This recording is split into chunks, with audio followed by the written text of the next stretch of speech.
these viral conspiracy theories need to be investigated. So there are more conspiracy theories, as I suspected, coming out about the White House Correspondents' dinner shooter. I think that this is kind of inevitable. I think everyone at this point thinks it maybe was staged. I totally understand why, but ever since the suspect Cole Allen's Manifesto dropped, I'm like, no, this can't be real. It just feels so perfectly staged. It's kind of crazy. We talked about the White House Correspondents' Dinner, and I filmed that like literally the day after it happened. It's now April 29th, and I didn't think it was possible for me to become more suspicious, but I have. After doing a deep dive, I think there are some things about this that just do not add up. Also, the president's 60-minute interview was crazy. Like, I just feel like the fact that the president of the United States was like, hey, I'm not a PDF file on TV is like kind of bananas. Like, I feel like if you have not watched the interview, he kind of tells on himself, because the interviewer literally goes, oh, you thought it's about you. When she's reading the manifesto, and it's just iconic of her. Honestly, I love her. The so-called manifesto is a stunning thing to read, Mr. President. He appears to reference a motive in it. He writes this, quote, administration officials, they are targets. And he also wrote this, I am no longer willing to permit a pedophile, rapist, and traitor to coat my hands with his crimes. What's your reaction to that? Well, I was waiting for you to read that because I knew you would, because you're horrible people, horrible people. Yeah, he did write that.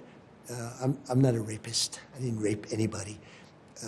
Do you think he was referring to you? Excuse me. I'm not a pedophile. You read that crap from some sick person. I got associated with all stuff that has nothing to do with me.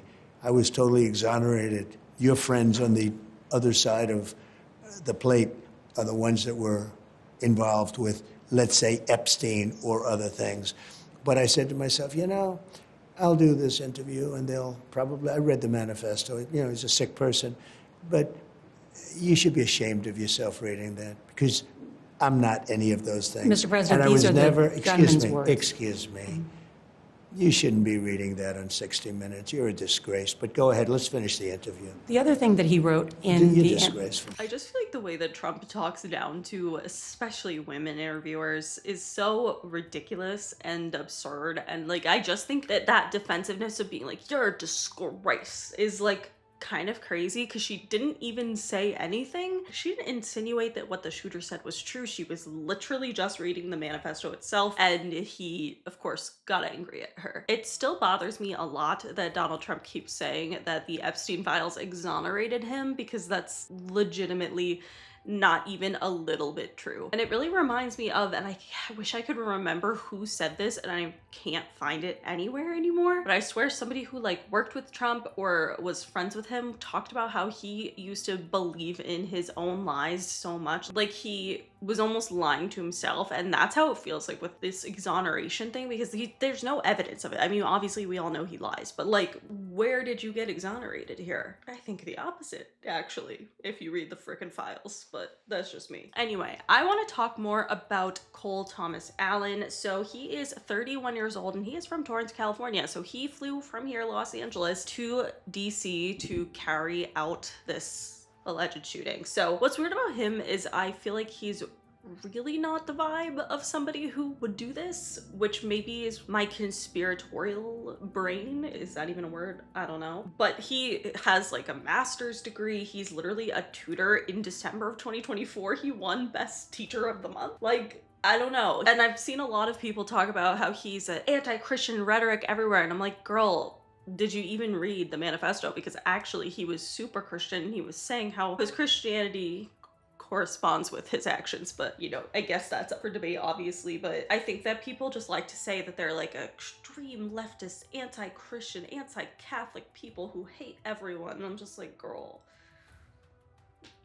where are you getting that information, you know? Especially because in his manifesto, he literally said turning the other cheek when someone else is oppressed is not Christian behavior. It's it is complicitly in the oppressor's crimes. And he also thanks his church, along with his family and his friends and students in the manifesto. But obviously you heard a little bit of it, which is essentially, I think that the Epstein files, the war in Iran, like based on the manifesto, which is what kind of drove Cole Allen to do this. But to be completely honest, I still kind of don't believe it, because one of his former students came forward and was just like so confused by this. They were like, he's the most average person ever. Like, he is so normal, which I do feel like we always hear those stories of being like, they were just normal, but at the same time, kind of not really, because I feel like anytime something like this happens, there's usually some signs, you know what I mean? Like, there's usually some incel vibes. Like, I just feel like this guy kind of doesn't fit that category. Even like Tyler Robinson has a better fit of that energy, you know? Or like the first guy that shot Trump, Thomas Crooks or whatever. But the reason I personally think the Correspondents' dinner shooting was a setup is a multitude of reasons. Starting out, of course, with Caroline Leavitt, we cannot ignore the fact that she literally said shots fired. But that's not even what I think is that weird. It'll be funny, it'll be entertaining.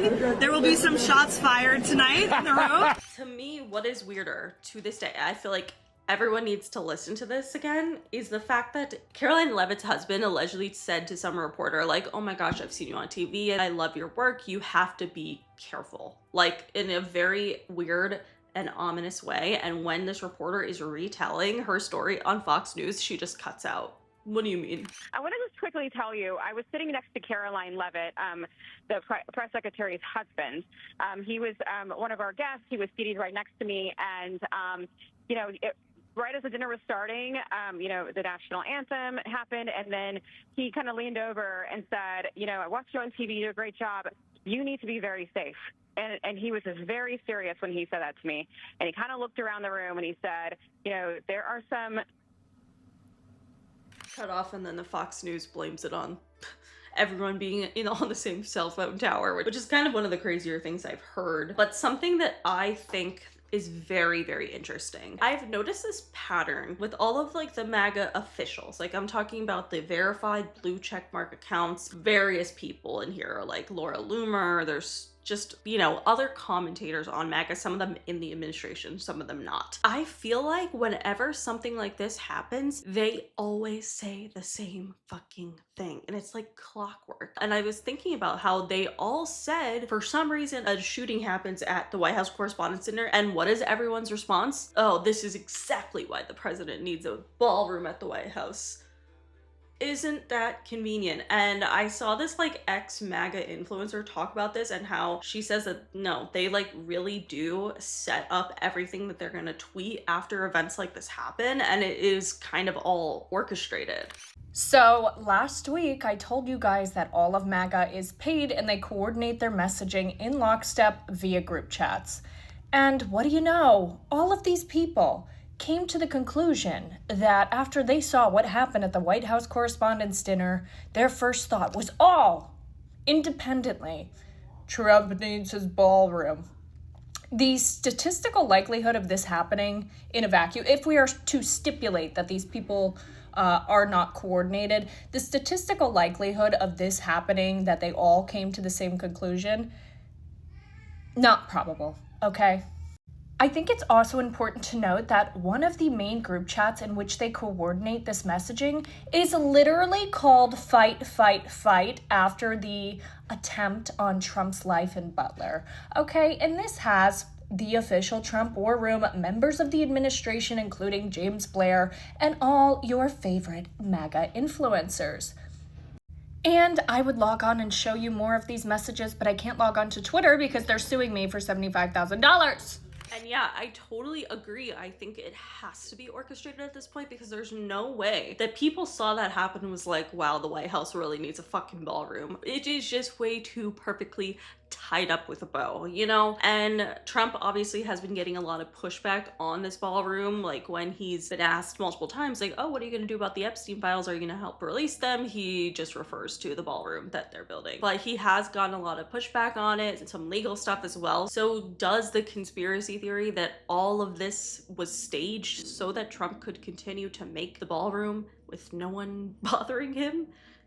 I don't know. Also think something that we of course have to talk about as well is security, because in Cole Allen's manifesto, which we did not have when I filmed the last video about this, he talks about the security, and it's kind of strange the way he talks about it. He says, P.S. Okay, now that all the sappy stuff is done, what the hell is Secret Service doing? Sorry, gonna rant a bit here and drop the formal tone. Like I expected, security cameras at every bend, bugged hotel rooms, and armed agents every 10 feet, metal detectors out the wazoo. What I got, who knows, maybe they're pranking me, is nothing. No damn security, not in transport, not in the hotel, not in the event. The one thing that I immediately noticed walking into the hotel is the sense of arrogance. I walked in with multiple weapons and not a single person there considers that the possibility that I could be a threat. The security at the event is all outside, focused on protesters and current arrivals, because apparently no one thought about what happens if someone checks in the day before. Like, this level of incompetence is insane, and I very sincerely hope it is corrected by the time this country gets actually competent leadership again. And yeah, like, that's kind of the only part of the manifesto that seems a little real to me. But I agree. I think that the security measures regarding this event is so ridiculous, and I do not believe even 1% that this is not staged at this point, because it's so would never happen. It would just never happen the way that it did. And I feel like that about Butler as well. I just think it's so crazy how the Secret Service did not have that place absolutely surrounded. And the thing with the Correspondents dinner that I have beef with is the hotel, because I know these events, you have to book out the hotel far in advance, like months in advance for these kind of things, because obviously all the guests are just going to stay at the hotel. Why wouldn't they? It's easier. Cole Allen allegedly booked his room at the Washington Hilton on April 6th of 2026, so a couple weeks ago, and he made the reservation for 3 nights, checking in on April 24th, just ahead of the Correspondents dinner. So my issue here, you're telling me that this random guy from California was able to book a hotel at where the White House is holding an event of some of the most powerful people in our government right now, sitting on a stage like freaking shooting ducks, lame ducks. He was able to secure a room at the hotel weeks before, 10 days before the event. No, I'm sorry, that just like did not happen. In the prime weekend as well, where the event was actually happening, I'm not buying it. I don't. Now, the second thing that I have issue with the security measures, which there was this video from the Correspondents dinner where it looks like there is a guy that people speculated to be Trump watching everything unfold, like with the Secret Service, and like before they even caught Cole Allen or, you know, any of that, like from the wings, which everyone was like, there's no way this is Trump, because obviously the Secret Service is not going to let the president like be right there in the freaking wings of the stage to potentially be harmed. That's just like not going to happen. He's obviously was rushed out of there and rushed out of the building. But no, because Trump actually confirmed that it's him. I did want to see what was happening because, you know, I'm the president. In one way, I guess I should be hiding. In another way, I want to see if I can be helpful. But I did watch because I could see what was going on at the door. I also saw a lot of very strong, physically strong, really attractive law enforcement people come through those doors. And frankly, it made me feel very safe.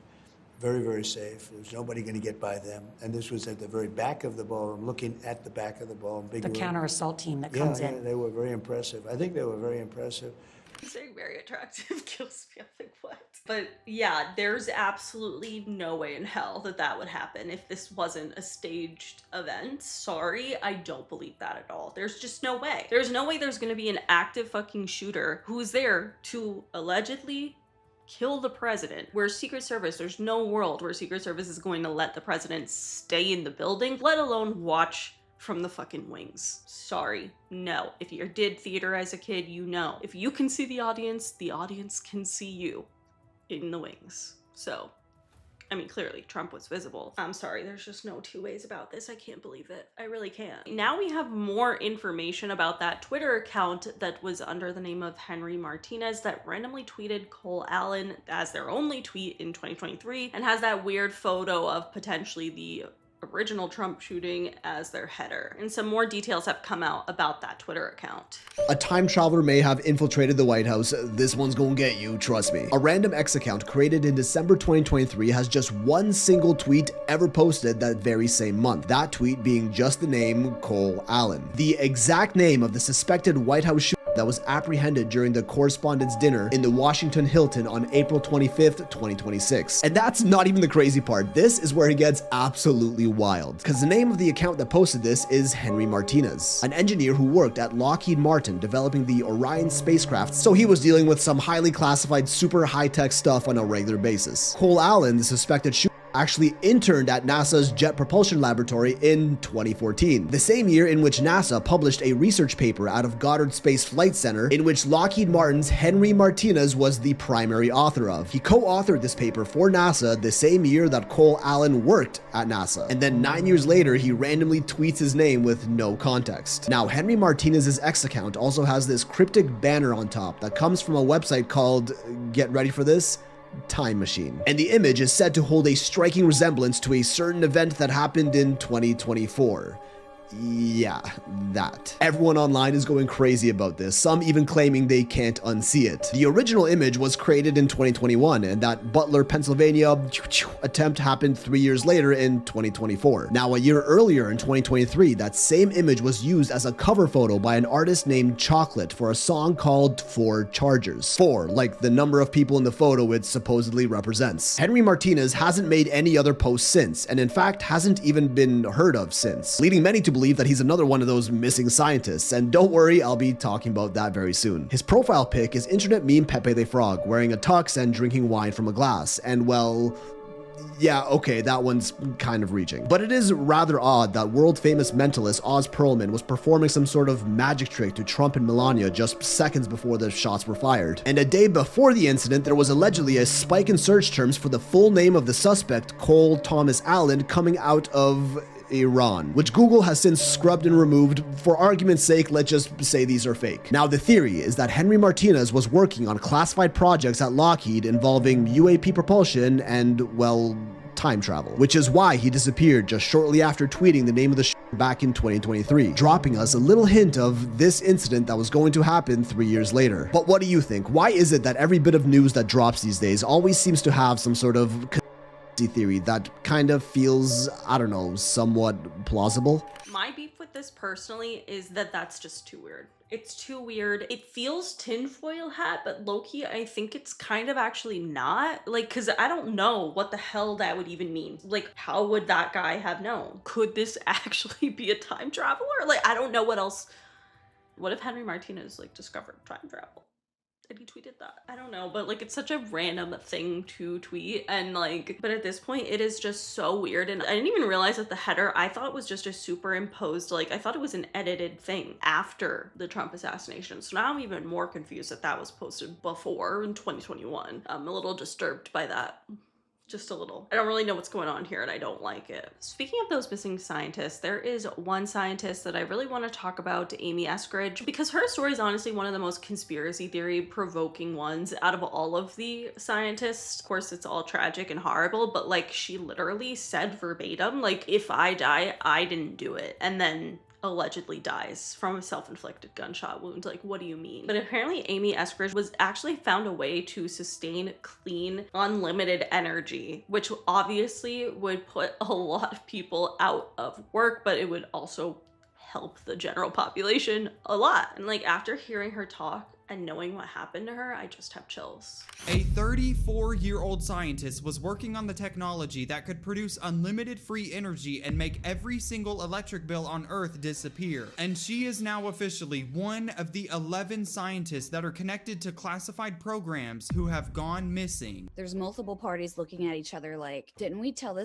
3 years ago that we kill people for this? Is she not listening? What is she doing? She's still doing it? What? We told her we were gonna kill her 3 years ago. Her name was Amy Eskridge, and she was working on something called zero-point gravity, which is basically the idea of pulling energy out of nothing. Literally no fuel, no waste, no loss at all, just unlimited power that would never run out. If it works, obviously every single oil company, every single energy company, and every single electric bill on Earth would have become completely irrelevant because we would have power for for free. She texted a friend and she said, "If you see any report that I did this to myself, I most definitely did not." Her cause was then officially ruled as self-inflicted. She was 34 years old and she literally predicted what they would say, and she is one of 11 people. And on Kalshi right now, millions of dollars are riding on energy prices going even higher than they already are, and obviously the person that was trying to make it all free is now gone. I am absolutely staying on this story because it is absolutely insane, so make sure you add me now because I will obviously keep you updated. Yeah, so honestly, again, chills. I don't like that at all. I feel so bad for her friends and family. They must be so frustrated. And I feel like once her death was ruled a self-inflicted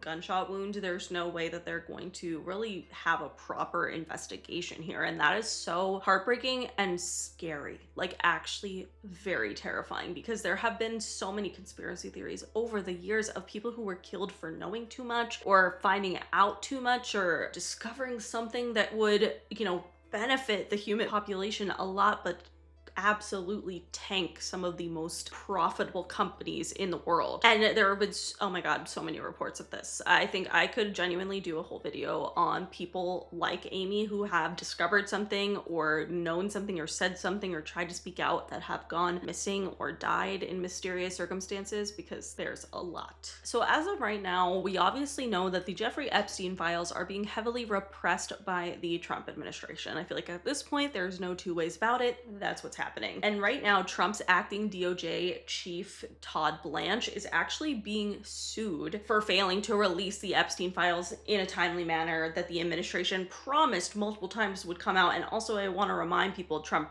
ran his campaign on wanting these files to come out, which is ridiculous because first of all, obviously he's all over them, but second of all, he still won't release them unredacted. What's that about? And he's actually, the DOJ is redacting him from them. There are victims in the files whose faces were not redacted as an accident by the DOJ, yet there's photographs of Donald Trump where his face is redacted in there. So just let that sit with you for a minute, okay? But speaking of Epstein, they are finally doing a search of Zorro Ranch. So this search is happening because it is a department that is not connected to Trump whatsoever or his administration. So they are able to do this investigation, which I'm sure the administration has a lot of beef with, which we'll get into, but they have already discovered some crazy shit in Zorro Ranch that honestly shows that Jeffrey Epstein had way more government ties than you even think. Major Epstein news dropped today, and it's being heavily suppressed. Jeffrey Epstein's Zorro Ranch was built by a major government contractor that specializes in large-scale military construction, specifically the laboratories where we designed and built the first nuclear weapons. But wait, there's more. Zorro Ranch holds licenses that allow advanced communication channels where traffic can't be monitored or intercepted, and it's located directly between two of the most sensitive nuclear weapons facilities in the country. And I mean literally located at the exact geographic midpoint between the two New Mexico labs. I'll let you decide what that means, but the property is clearly meaningful to the government, considering Trump loyalist GOP candidate Donald Huffines purchased it in secret after Epstein died. This is all public information, but here are the two sources that I used. I don't feel like people talk about Donald Huffines enough, and the fact that he bought the Zorro Ranch property like under an LLC to try to, you know, disguise the fact that it was him. Why don't people talk about that enough? Because this guy literally has on his website, endorsed by President Donald Trump. And I'm not saying that that necessarily means that Donald Trump is connected, but it is weird. It's weird, okay? It's weird. Once again, the only reason this investigation has been able to happen is because now there's outside investigators outside of the Trump administration having access to the ranch. So hopefully some stuff will actually be found. I mean, already this is kind of nuts. So I guess we'll just see how that unfolds. But speaking of Jeffrey Epstein, there is a very popular conspiracy theory about him and Michael Jackson that has been going absolutely viral lately. Michael Jackson is somebody who naturally has a lot of conspiracy theories around him. He always has, but especially after he died, people always thought that there was something strange about his death. And then it didn't add up, that maybe he was killed for knowing too much. And honestly, I kind of believe it. I don't know if I believe this next part, which is the conspiracy theory that Michael Jackson was actually using Neverland Ranch to save children from being trafficked by industry predators like Jeffrey Epstein. And I don't know if I believe this, but it is an interesting conspiracy theory. So Michael Jackson used his life to protect children, yet was misunderstood by the world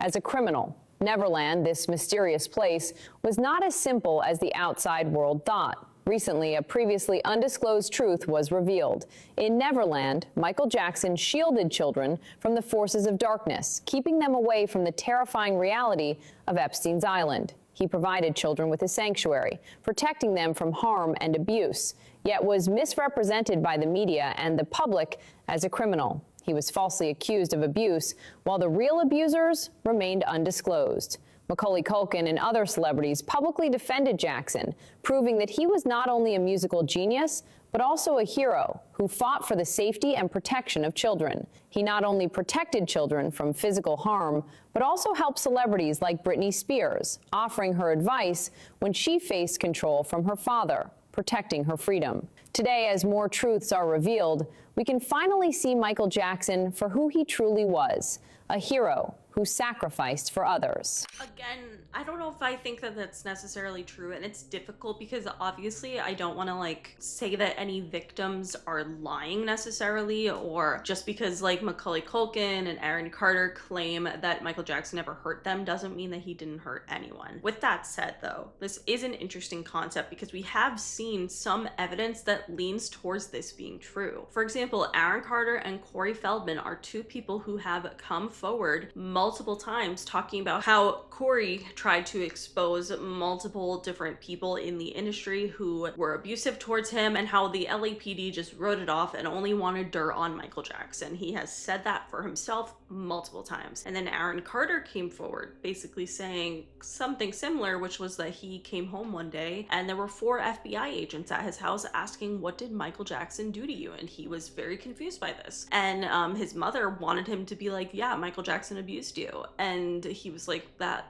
never happened. And it was just overall a really weird setup. Again, I don't know that I necessarily think that this is true, that Michael Jackson was specifically protecting children from Epstein, but from the industry in general, I kind of believe that's true. Obviously, Michael Jackson went through a lot as a child. If you didn't know that, his father was incredibly abusive. He basically did not have a childhood at all. So I do think that the concept of him always wanting to protect children makes sense from the industry side of things. Again, I don't know if this all ties into Epstein. Some people have said back and forth that Macaulay Culkin claimed that Michael Jackson stopped him from going to Epstein's island, but that's not true. I mean, at least he didn't say that anywhere factually proven 100%. Like, it's not like he tweeted that or said it in an interview. It's kind of just a rumor, but it could be true. I don't know. It is definitely interesting, and I do think that Michael Jackson's death seriously needs to be looked into a lot more, and we've done so many different videos on it overall, but I could definitely do another. And I want to talk specifically about this leaked phone call that was from Michael Jackson the day before he died, or weeks leading up to his death. And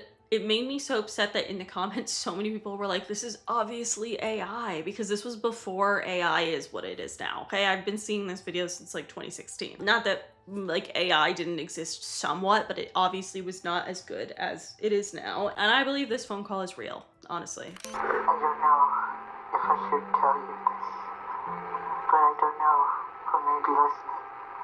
There may be a group of people that want to get rid of me. They don't want me here anymore.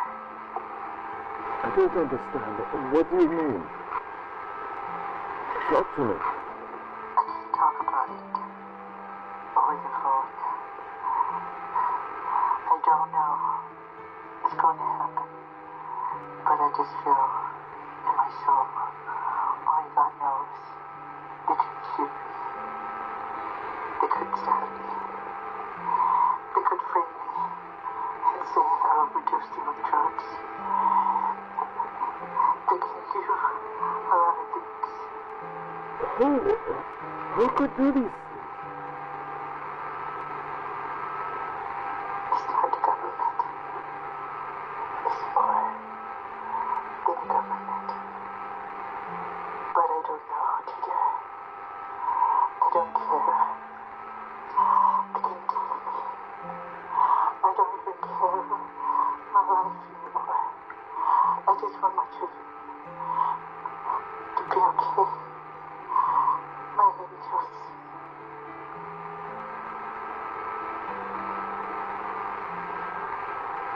I want them to be safe. Michael.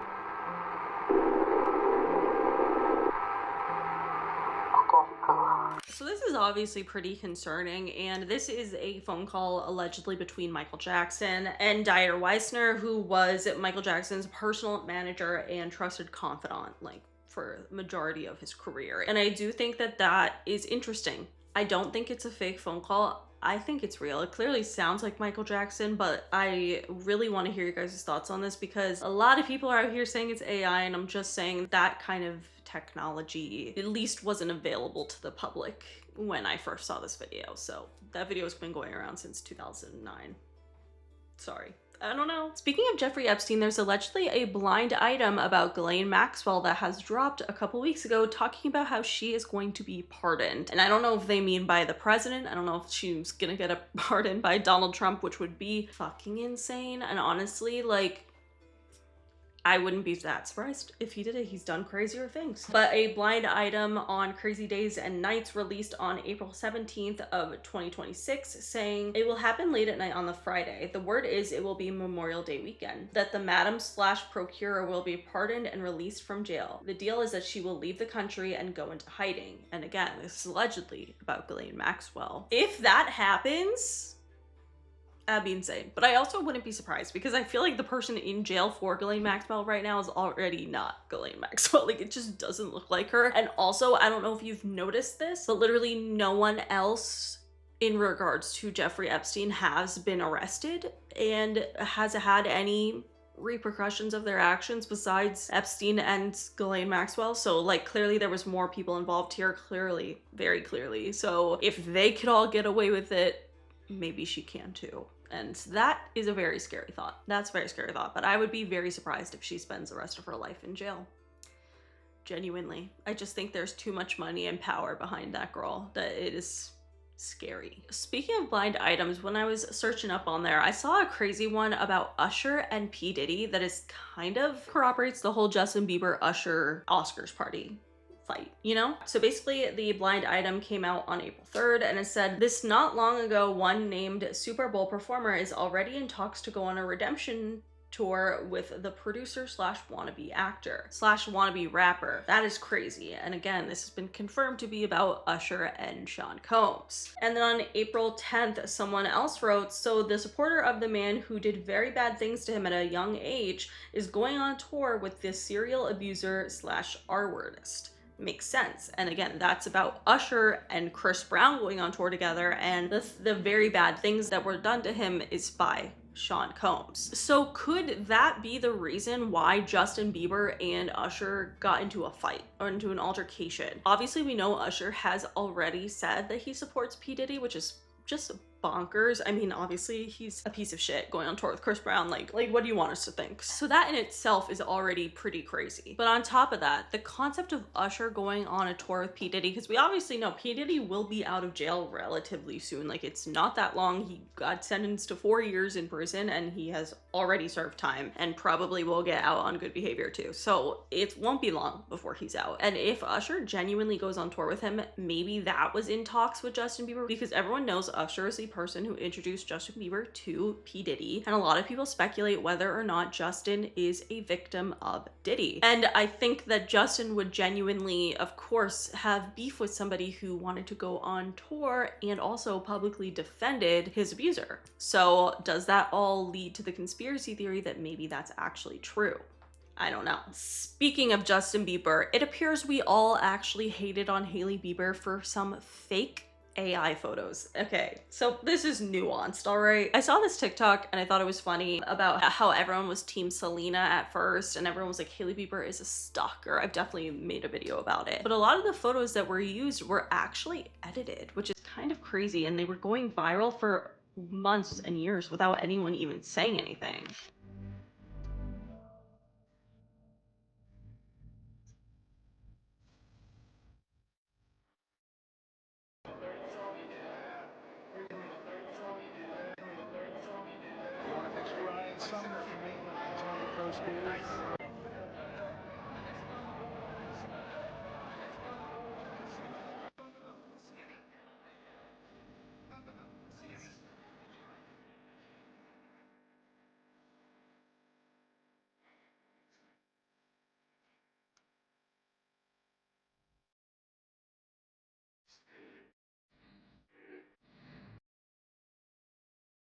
Were you ever with Justin romantically at the same time as her? No. Not one time. When him and I started hanging out, like, okay, let's just put it this way. When him and I ever started, like, hooking up or, like, anything of that sort, he was not ever in a relationship, ever, at any point. I would never, it's not my character to mess with someone's relationship. I would just never do that. I was raised better than that. A lot of the hate and the perpetuation comes from like, oh, you stole him.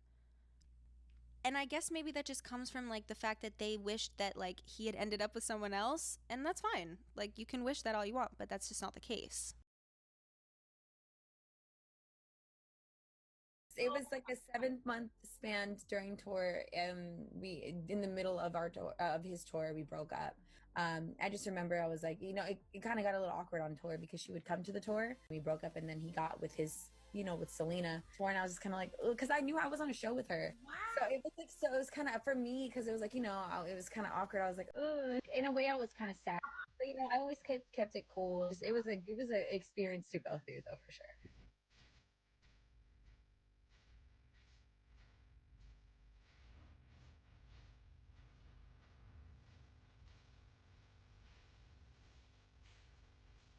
Wow, and how old were you at this time? I forget, like what, 17? 17.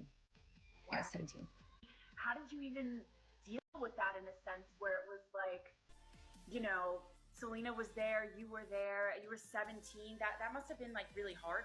I mean, like deep down, I was just kind of like, you know, because it's like you feel awkward, like you don't know how to act.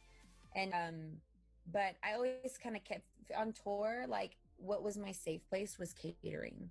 Okay. So I was always in catering. I kind of like stayed away from most people are, but any situations, even to this day, any situations I feel like I'd feel awkward in, I would just basically, instead of confronting it, I usually walk away from it. I mean, after a while, it was like towards the end, so I didn't really have to go through that, you know, reminder for too long. Do you like Justin Bieber? I never know how to say his name correctly. I'm sorry. Yes, I do. I love him. I think he's really cute. I think in 2 years, he's going to be cute. He's going to be really cute. You are performing at the Houston Rodeo the same night as Justin Bieber. Yeah, we're doing it together. Oh. I have a theory that if the two of you get together, doing it together. I have a theory that if the two of you get together, the world. People at my school are saying that you and Justin Bieber are dating. I love that. I kind of wish we were. No, he's 15, so I'd be a cougar. So that wouldn't be right. But he's very sweet, and I do love him very much. He's a very good guy. He can call me in like 3 years. He's the cutest, sweetest kid in the face of the planet. I feel like a cougar because I totally have a crush on him. You're 2 years older, right? Yeah, you're not a cougar. Let's see. I've had these names picked out for a while. Let's see. I like Emery, which is Emory. Emery, insert my husband's last name. Let's see. Yeah, Emery Bieber. God, she's about to turn 16. I'm just saying. Just saying. I think Justin Bieber's amazing. Don't you think he's amazing? He's like 15 and he has like every girl in America. Selena Gomez? Yeah. Yeah. She just happened to be at the same game you were at? It was weird. You know, we were at a high school game and she came too. Wow. It was the weirdest thing. Yeah. You have been bullied and harassed on the internet for almost 4 years now. I'd struggled with that for a long time. Like I would talk to my therapist and be like, but it's not fair that people think that this is what happened when this is really what happened. And then you get into a cycle of like, again, feeling the need to explain yourself. And for me, it's not even about explaining myself. It's about people knowing the truth. Because there's a truth. There is actually the truth of something that happened, and there's the truth of what didn't happen. So I think for me, when people, you know, make up stories about me online, I'm just like, but that's not what happened. That's not the truth. I think there's a lot of timing and timeline stuff that like just wasn't true, and that's also just the internet making up their story. It's just hurtful. It's hurtful. It's bullying. But yeah, I did hear people yelling. It wasn't making me almost cry.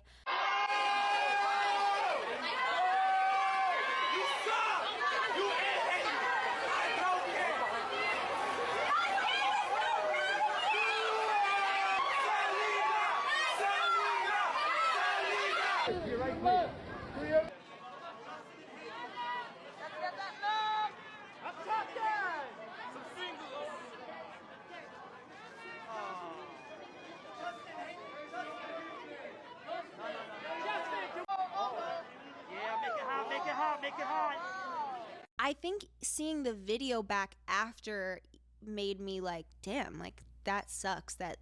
That's the energy people are like putting out into, like, that you would even spend your time camping out, standing outside and doing that. I just felt like it was disrespectful. I think I've endured so much disrespect, and I still do to this day, that there was like a part of me that was just like, another day, another negative slay. It's like being like traumatized. I like woke up one day and I was like, I can't believe we're still doing this. Because when I'm like reading, I'm like, are we still talking about this? Like, we're getting to, this has been, it's been years now. If we have moved on, why can't you? It has been your lowest moment since all of this began. When things can get really dark and you can start having thoughts of like it not being worth it anymore, or not wanting to be here anymore, which I have had before in the past. And I feel like I talk to myself because I'm like, get over it, like you're fine, that kind of a thing. And I've had to really try to be more gentle with myself. The first thing I would say is, you're not obligated to like me, but I believe that no matter what, there can always be mutual respect between people. The thing with this particular video that gets me is that, yes, some of the, you know, posters and all that stuff were edited and it was really Cody Simpson, but at the end of the day, Hailey Bieber was still a Justin Bieber stan. We have proof of it on her Twitter, of her tweeting that she was Team Jolena. Like, it's not, like, clearly that part of it, like her being a stalker or like a fangirl, is not untrue. But a lot of stuff that was speculated about her that ended up being not very true is some of the stuff in regards to Justin and Hailey's timeline and their relationship timeline. And also, like, there was like a New Year's Eve trip that everyone thought was very calculated because they thought that all of Hailey's friends are taking Selena on this New Year's Eve trip so that Hailey can be alone with Justin. And it turns out a majority of that stuff is false. And I think that's pretty freaking interesting, I'm not gonna lie. Especially because the narrative was very much centered around like hating on Hailey and bringing up Team Selena. But yeah, I feel like this TikTok kind of just put things into perspective. Speaking of Selena Gomez, we've talked about how her and Benny Blanco are allegedly getting a divorce and how Benny Blanco has cheated on Selena. I don't know if I necessarily think it's true, but I really wouldn't be surprised. However, this Instagram story allegedly came out that Selena posted, which she didn't. This is all alleged. She apparently wrote, "Just clearing things up. I'm single. No drama, no hidden story. Just focusing on myself and my peace for now." But like, it was obviously fake, and like there's no way that she posted that, even if it were true and they broke up. But I do feel like when it's Hollywood based, where there's smoke there is fire, and I do think that that is an important aspect here. So I want to hear your guys' thoughts on this. But something that I think is uncomfortable about Benny Blanco, that I don't like about him and Selena's relationship, is how much he loves reiterating the fact that like she liked him more, or she likes him more. So insane. When we first started going out on dates, she used to pull up to my house minimum 20 minutes early, maybe 30 minutes early. So true. And she would wait outside, but she didn't realize that my cameras could see like down the street, and her car would just be parked outside for like 30 minutes. Cool. And she would just wait until it was time to come in. She asked me out. What? It was crazy. It was crazy. No! It was crazy. Wait, how'd it go? She literally asked me, like we were just talking, and then she was like, "Oh, you want to get dinner?" So we just went and we like got a drink first, and I didn't even realize we were on a date. And she was like, "Well, if this, you know, I would have worn something different to this date." And I was like, "Wait, what? We're on a date?" I had no idea. She said that? No idea we were on the date. That's just ugly to me. All right, the last thing I want to talk about is the fact that Erica Kirk has now directly said that Candace Owens is claiming that she murdered her husband in this crazy video that I genuinely thought was AI until I like actually looked up and saw she posted it for herself. Every morning I wake up to a new headline lying about me. I have comedians dressing up in whiteface.